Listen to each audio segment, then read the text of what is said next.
The problem this evening is one which I hope that most of you will never be directly involved with.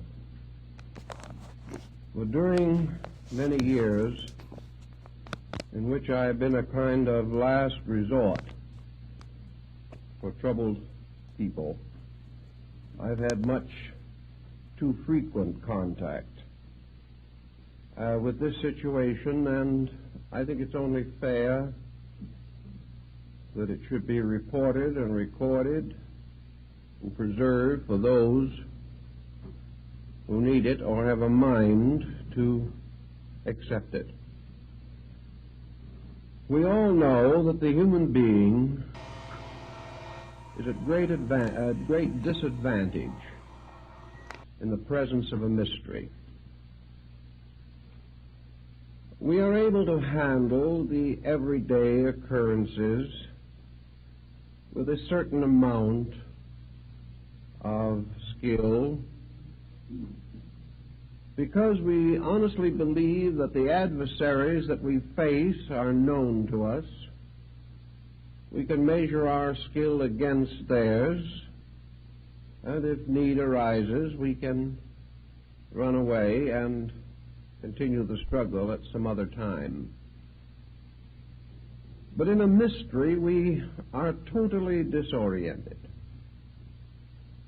The average person cannot function too much or too often in the presence of intangible factors. Even a little mystery arising in a family can prove to be most disorienting. Secrets are dangerous things because we have no way of fighting them. We have very little way of fighting gossips and poisoned pens and anonymous letters. They all involve certain elements of mystery. Things are intangible. We cannot face them and have it out.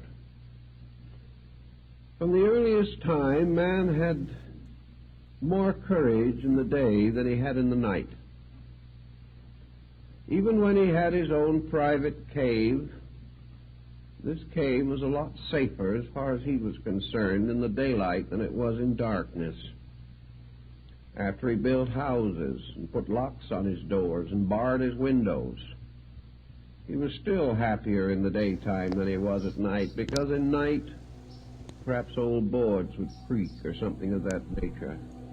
Man became afraid again. In our modern scientific life, man is afraid once more because he is afraid of formulas which he cannot understand. He is afraid of tremendous energies which he cannot cope with. They are all mysteries to him. We are a little bit afraid of the minds of other people. We do not know what they are thinking about. We are afraid that they are perhaps planning some secret exploitation of our resources, whatever these things may be. Long ago, man passed through a terrible nightmare, a nightmare of secrets and of darkness and of magic, intensified by a great common belief in the power of evil. The demons lurked in darkness at old crossroads. The fear of spirit possession, the fear of excommunication, of bewitchment, and all these things weighed very heavily upon some of our ancestors. They really never knew how to cope with them. They died as much of terror as of the common ailments of the flesh. So when today we observe the long shadow of mystery reaching into our private lives, there is a certain anxiety. We are not able to cope with the problem effectively. And there are certain questions that I think we all must ask. It has been rather well established by ESP researchers that there are possibilities of a certain kind of clairvoyance The thought transference is very probably a reality and will sometime be standardized, or at least far better understood than it is now. We are more or less convinced that clairvoyance is within the reasonable probability of things, and many different extrasensory potentials are being experienced within ourselves.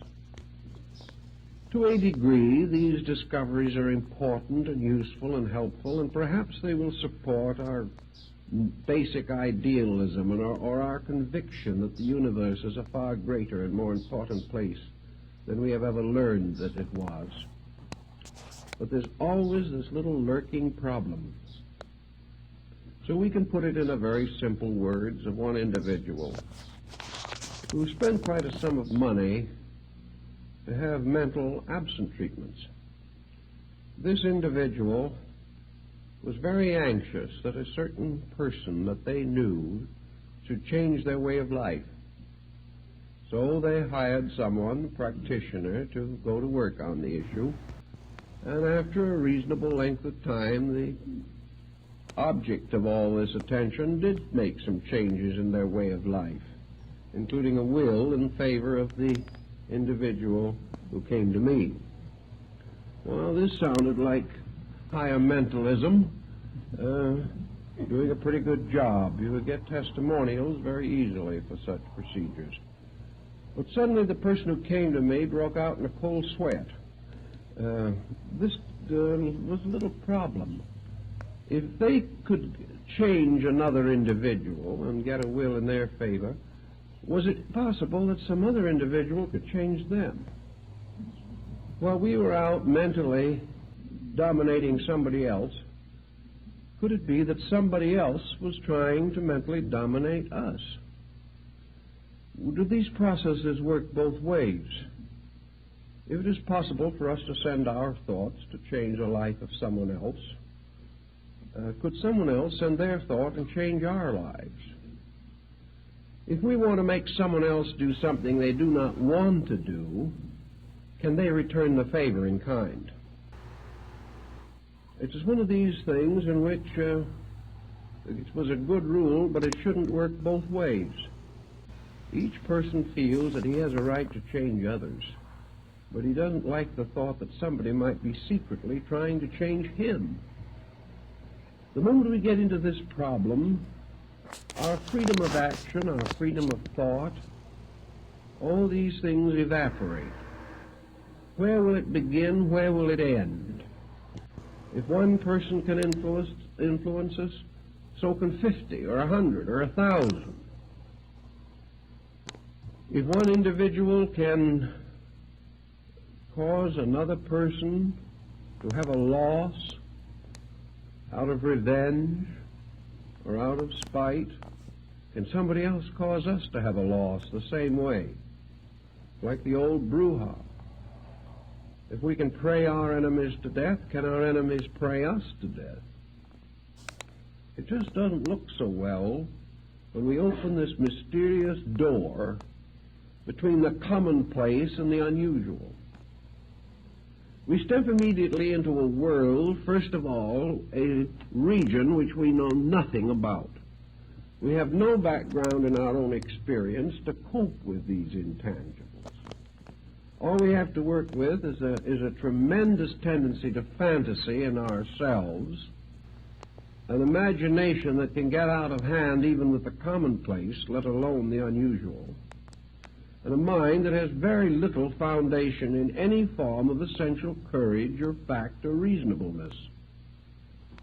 With a nature, therefore, that is lacking in most of the requirements of prudence and common sense, it is very easy to get deeper and deeper into a world of wonders that can change gradually and inevitably into a world of terrors. It is a rather dangerous situation for the person to suddenly leave behind the landmarks that he has and knows and depends upon and sail out into an uncharted ocean of mystical and occult possibilities. My experience with this type of situation is that 99 out of 100 land in shipwreck before it's over. They might be able to handle the situation with some dignity if they were very wise or very poised or very well integrated. But who ever heard of an individual very poised and very well integrated who ever got mixed up in these things? 9/10 of the potential victims of their own foolishness in this direction are themselves neurotic. They are persons whose lives have been, in one way or another, unhappy, frustrated, pressure-ridden. They are not thorough scholars. They are not deeply thoughtful individuals, trained thinkers. They are persons who have drifted along through the years, studying a little of this and a little of that, joining this organization and then that organization, and most of them in trouble from the mere process of chronic joining. So many of these organizations threaten their members that if the member leaves for any reason, some dark and mysterious curse will fall upon them. This is enough to wreck a life immediately. The individual living in the 20th century still has the old primordial instinct to be afraid of curses and afraid of the evil thoughts of others. And the moment we give these evil thoughts a large place in our own thinking, we can begin to feel these thoughts moving in on us. Our lives can become haunted by the mere fears that arise from negative speculations about the unknown. These speculations didn't rise as the result of certain interest in metaphysical matters. The individual would probably immediately consider the possibility that he's mentally ill. But if this is part of some strange mystical procedure, he doesn't think of himself as ill at all. He thinks of himself as illuminated. He thinks of himself as having reached new dimensions of consciousness. But then these new dimensions of consciousness begin to go to work on him. And before it's over, we realize that he has simply used this strange unknown as a catalyst for his own neurosis. So we can't too strongly recommend that persons be extremely cautious in trying to explore areas where their knowledge is simply insufficient. Now, knowledge in itself is a very good thing. We should know about everything, even things we do not really agree with, or even things we do not want to believe. We should know about them. We should never assume for a moment that ignorance is an asset. There's a great deal of difference, however, between understanding the theories and practices of certain beliefs and the effort to dabble with them ourselves. There is no reason why we shouldn't understand the theories behind transcendentalism if it intrigues us. But there are many reasons why we shouldn't dabble with it. Especially this is true where we actually haven't even any very solid groundwork in theory. It's one thing, perhaps, to make some modest experimentation after 20 years of careful study, in which we really have done our own study, not simply taken somebody else's word for it, read a few ancient books or modern reprints, but to approach these things haphazardly, in a strange, childlike faith that somehow we are going to be protected from our own foolishness. This simply does not pay off, except in terms of tragedy. Now, one thing that's not too important at this stage of our thinking is whether all this weird and wonderful world is a reality or simply a psychological condition within ourselves. Whether all this magic is a psychic phenomena or a psychological phenomena is not perhaps so important at this point. Regardless of which it is, it has the same effect on us. And when we add to this a certain amount of coincidence, a certain amount of inevitable fortuity, we can build up a pretty strong case for things that can be very difficult if we're not careful. Yeah, I wouldn't be. For example, right now, 'cause those we know that the average person who doesn't feel well will, likely enough, feel better tomorrow. A very large percentage of symptoms, as every doctor knows, are not very valid. That's one of the reasons why maybe a couple of aspirin tablets or something of that kind will permanently remove aggravating symptoms which have no real essential foundation in a true bodily condition or warning. A little fatigue perhaps, a little eye strain, a little tension, and we have a headache. We relax and the headache takes care of itself. It simply disappears.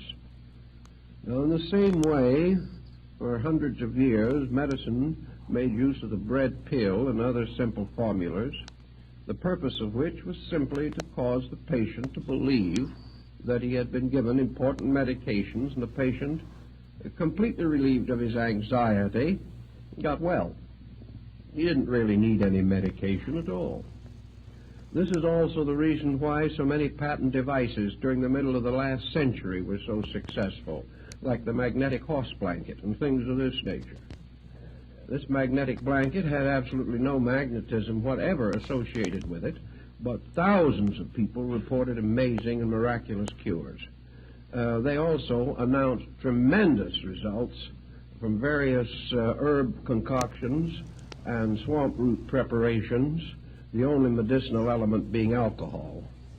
But naturally it gave a certain note of encouragement, especially if the doses were large and frequent. The individual, therefore, if left to his own devices, will very often feel better, at least temporarily. But if an individual who has nothing wrong with him except perhaps a little anxiety mechanism feels that he is being treated for this, that some other person is sending him powerful vibrations, he gets feeling better very quickly, just like he used to get feeling better on Peruna. There was a certain parallel here. And we come finally to really believe that people are doing a lot of these things for us or to us when we're really doing them to or for ourselves. But coincidence also comes in, plays quite a part in some of these things. I've seen it. And in a little while, we come to the conclusion that thoughts are very vital things, that we only have to send a few thoughts around, and the whole face of common sense is altered. This goes on for a time. What ends is finally the individual becomes seriously ill with something, and perhaps by neglecting it, in the hope of some other form of magical cure, reaches a point where he cannot be saved at all. These things have their mysterious negative factors that we have to watch for constantly. Because faith is a wonderful thing, but when it's put in the wrong place and the wrong things are believed in, it can be very costly in terms of health and happiness in life. One of the simplest examples of what might be termed magic that man has used from the very earliest time is prayer. Now, prayer can be a very wonderful thing for the human being. It has a tremendous potential for good. And yet so few of us can use prayer unselfishly. It is so hard for us to really be sincere, even in this. If we really believe that prayer is a power, then this power becomes the basis of a temptation of some nature. Power promises us things, And it's very hard to believe in power without trying to use it to our own advantage or to the disadvantage of someone else. I know people who have spent many years praying that misfortunes would come to another person. How we can do a thing like this in the name of God is difficult to understand, but it happens every day. We also have a great number of prayers in which the individual is asking God to take care of things he should be taking care of himself, not waiting for the infinite to step in and correct a commonplace situation that we should all be able to handle. Therefore, we have prayer, which essentially is a relationship with God, transformed into a kind of a basis of a new kind of old age pension or social security. Prayer becomes the basis of the gratification of very commonplace desires. We don't realize we're misusing it. We have the best intentions in the world. But when we start to pray that somebody else is going to let us foreclose a mortgage on them, we're in dangerous ground. We're in very dangerous ground. And when someone stands up and testifies that as a result of prayer they've doubled their income, there's just a little doubt as to whether this is what prayer was intended for.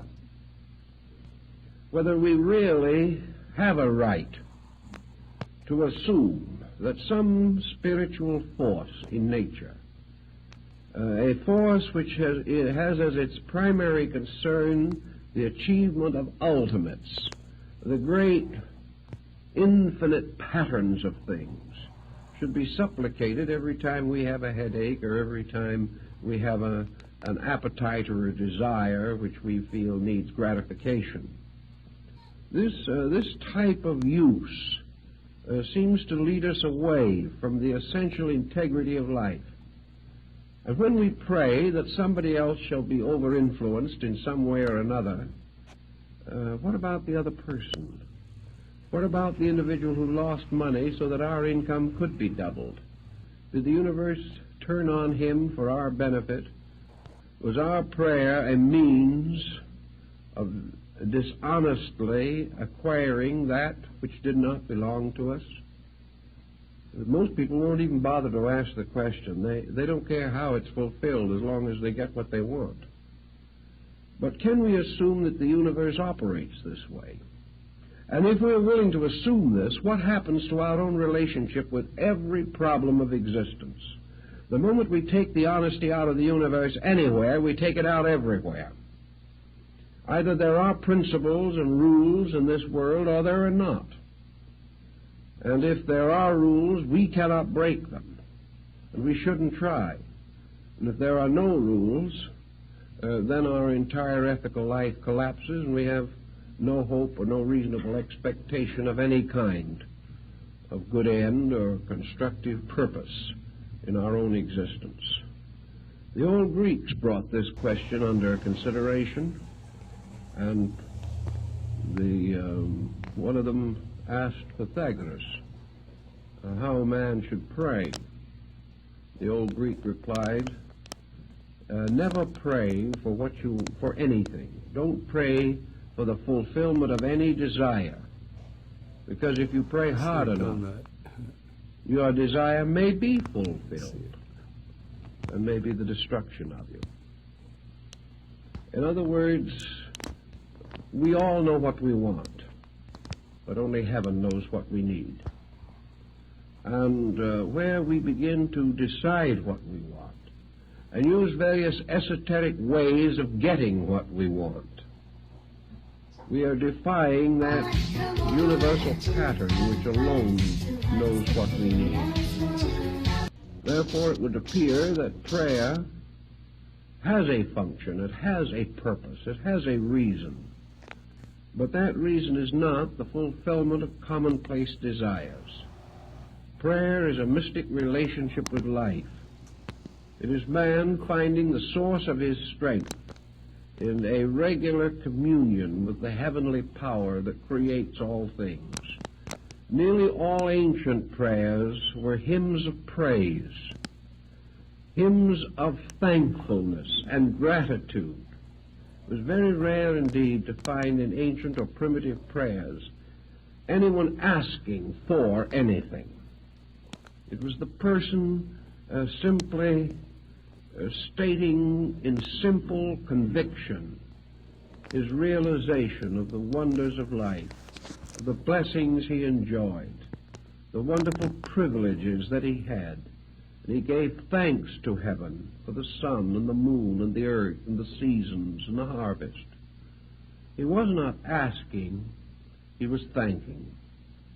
And prayers of this nature are pretty safe prayers because they do not involve any interference in the processes or order or reason of life itself.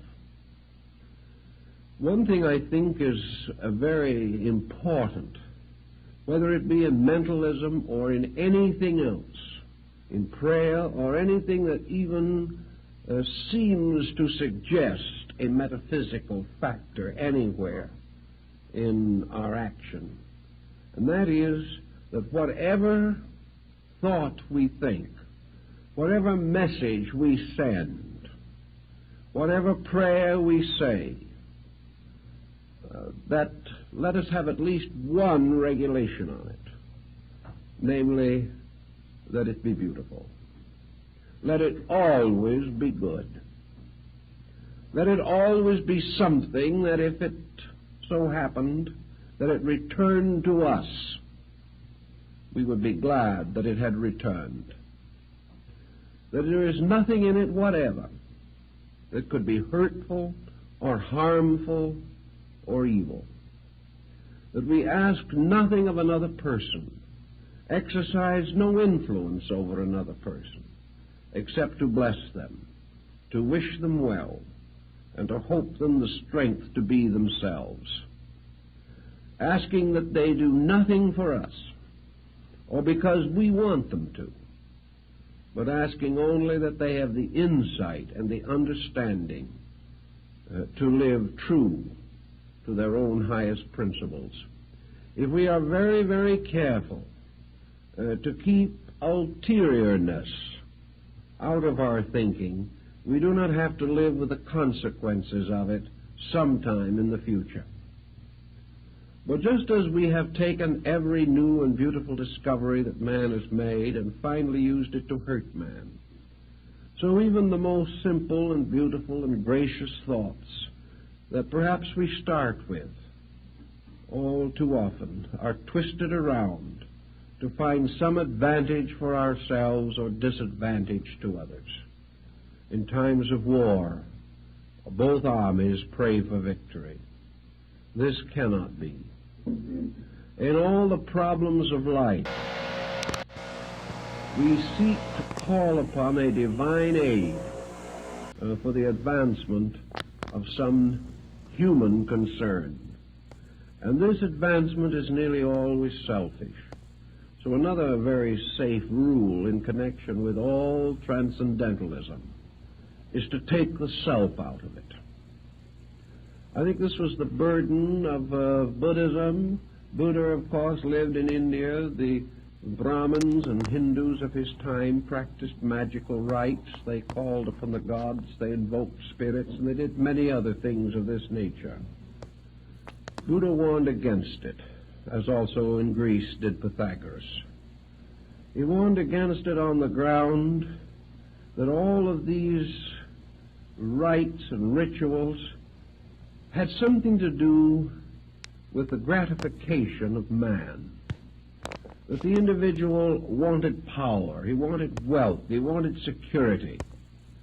And even when he, Faust-like, bound some elemental to his services, as in the old legends, it was always in order to gain some gratification for his own ambitions or desires. One of the ways to take the blackness out of magic is to take the selfishness out of it. And in the ancient religions there was a kind of wonderful divine magic, the magic of illumination, the magic of insight and enlightenment. This mysterious and wonderful magic by which man seemed able at times to come into the presence of his God, to stand in the transcendency of the divine principle, to enjoy or to participate in a wonderful experience sometimes called cosmic consciousness. This kind of a diviner magic, in which self plays no part, is one, perhaps, a form of the transcendent which may be permissible.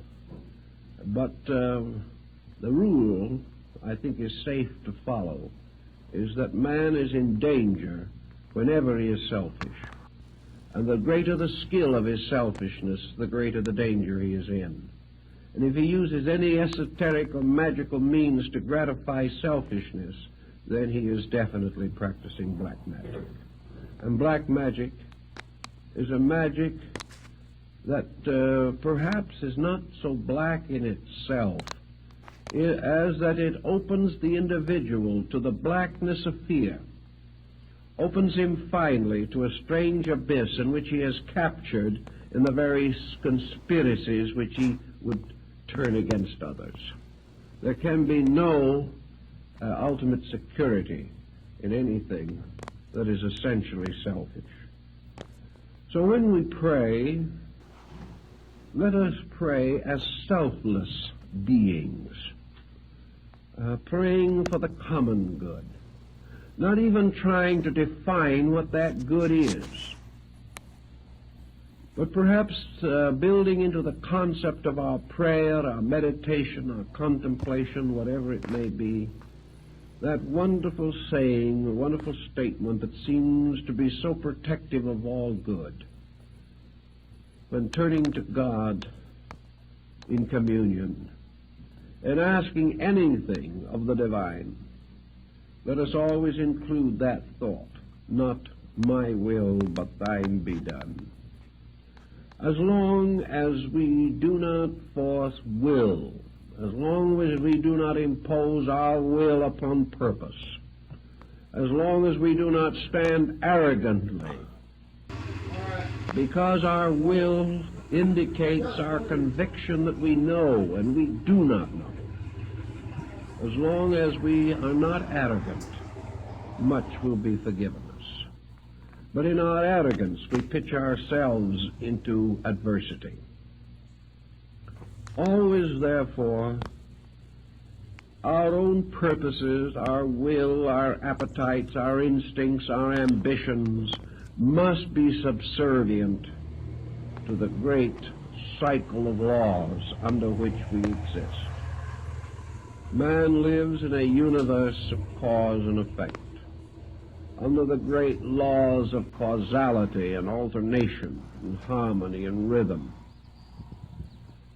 Man should not under any condition build into his life any concept which would inspire him to violate law. He should not set himself against natural law. He should ask for nothing that he is not able to earn. And he should in no way attempt to force any condition in nature by which he attempts to evade that which is his natural and proper destiny. If man must pray for something, as Buddha points out, let him pray for enlightenment. Let him pray that the only desire that is desirable is the desire for truth itself. Not the truth we want, but the truth that is. Not the truth we prattle about day by day, but the truth of those infinite principles which we can only dimly comprehend. We may not know what the truth is of a situation, but we have the right to inwardly pray that that truth shall reveal itself according to its own purposes, whether those purposes help us or not, whether they fulfill any desire of ours or perhaps go entirely contrary to our wishes. The thing is, what is the truth? And whatever that truth is, with that we must live.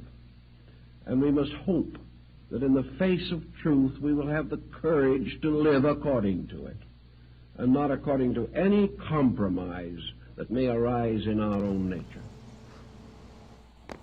From the dawn of our history, men have struggled to dominate each other, to take away the works and profits of other men. They have conquered nations and spoiled and pillaged the earth.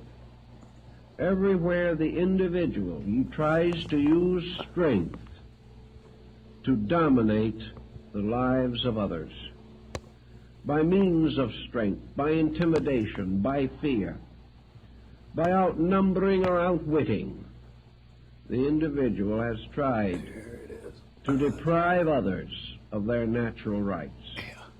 Out of this procedure has come the entire tragedy of civilization, a tragedy which continues today as it has from the beginning.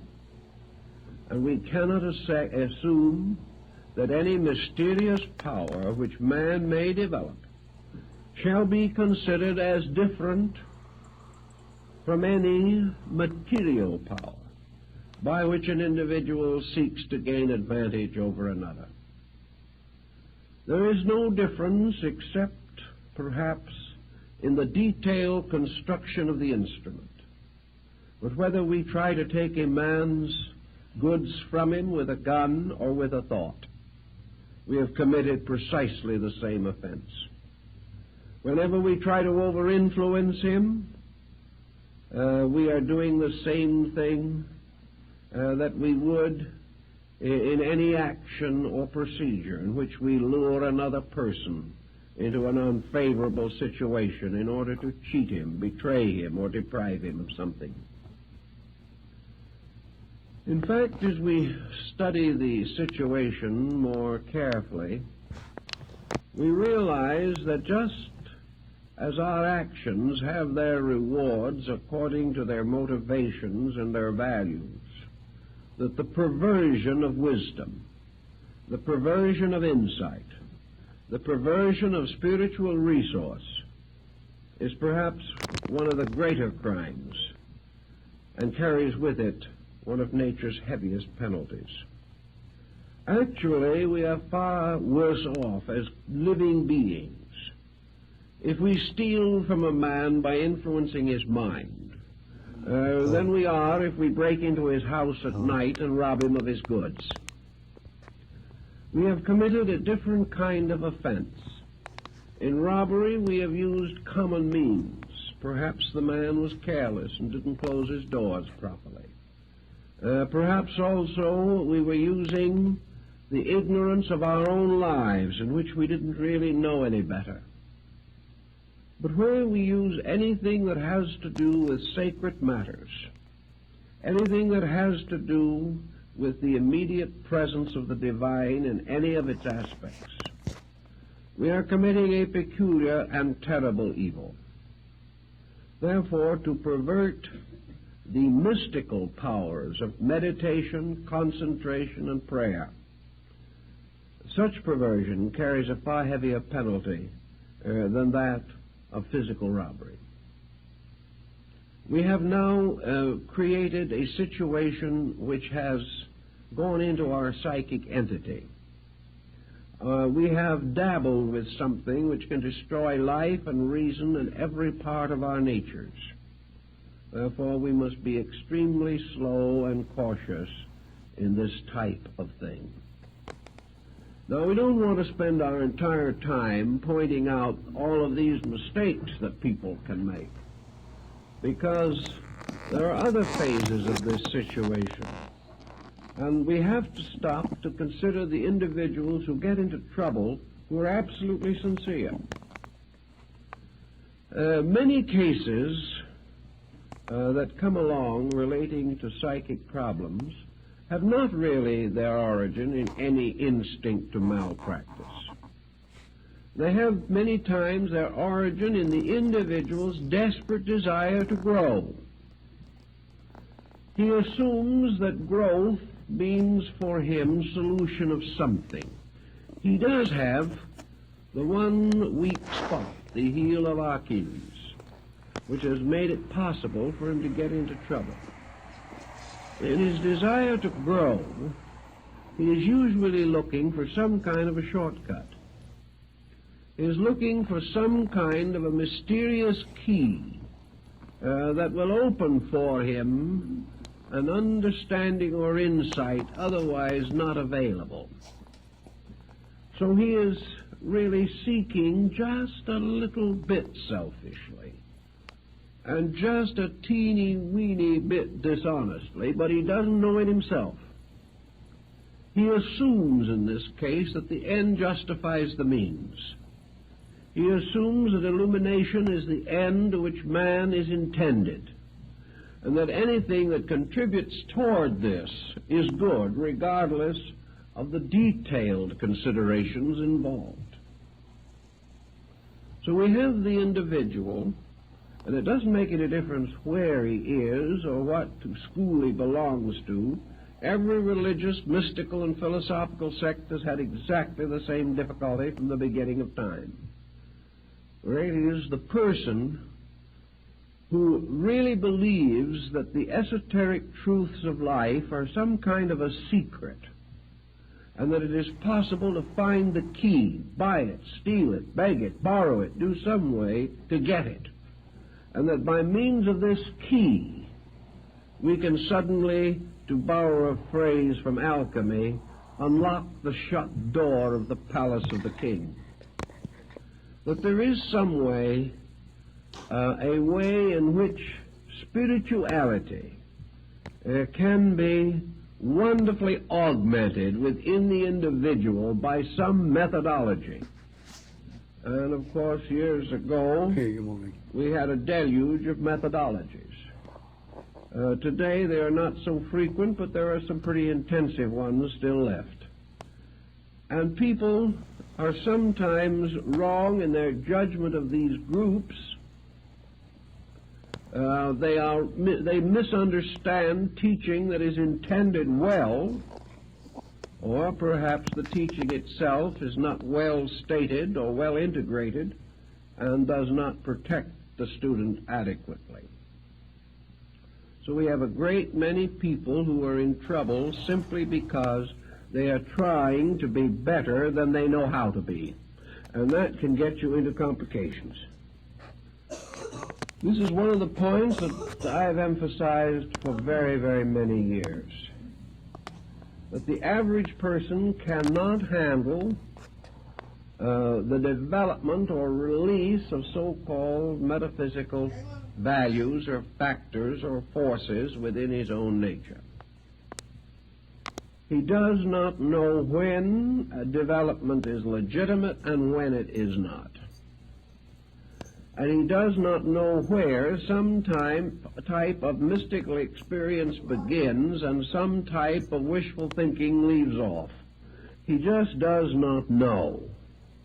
He cannot really tell the difference between a vision and a dream. He has no way of knowing the difference.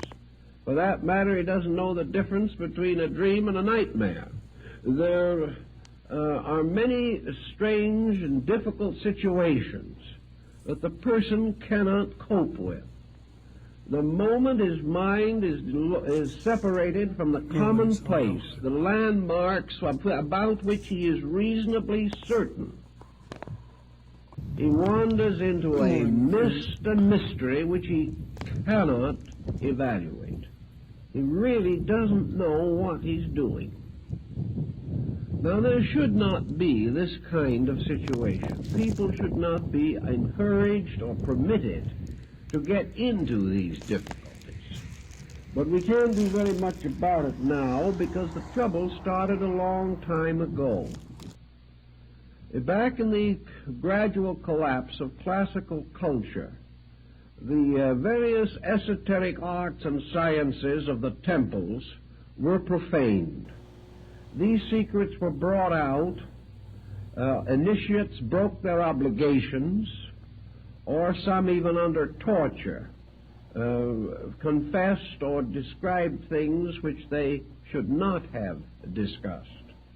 In any event, little by little, what used to be a very carefully guarded way of life became available through the dishonesty never gonna or blow the treachery again. of members or Thank you. novices in these Fare you subjects. well.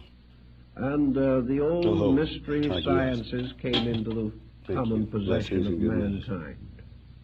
Of course, some good was accomplished. It wasn't all bad. For from the temple we got mathematics and astronomy and chemistry and music, geography and history.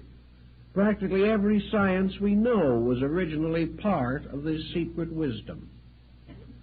Those sciences which we could turn and apply to the common advancements of mankind have helped, but because they were advanced without the obligations of the ancient temple, most of the secular branches of knowledge have become utterly corrupted, and all knowledge is now used selfishly. Whereas in the older times, the obligations were such that the possessors of knowledge were bound to right use. This no longer exists as a general policy, unless the person by his own high morality makes a voluntary obligation. But some of the other more secret and mysterious arts were brought out of their ancient symbolisms and from the early sanctuaries of Kind the of looks like mysteries. my cat's eyes, huh? Pandora's box big was same. opened. This kind of All looks like types my of cat's psychic eyes. and magical phenomena came to be a little better known and a little better understood than was Home, it's called wise.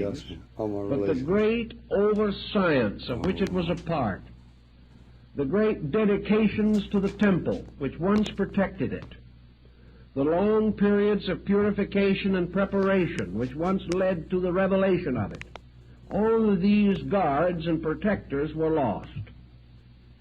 And the individual was in much the same condition that we were when we discovered nuclear fission and had in our hands the greatest power that man has ever materially possessed and practically no ethical structure to direct the use of it. This was a situation that was rather serious. And as far as the private citizen is concerned, the esoteric arts are just as dangerous as nuclear fission. He can get himself into a private dilemma just as easily as the world could be forced into a dilemma by an atomic war. But without the guides and guards around these practices, we developed a whole series of popular systems by which the individual really tried, quite sincerely, to advance his own internal life.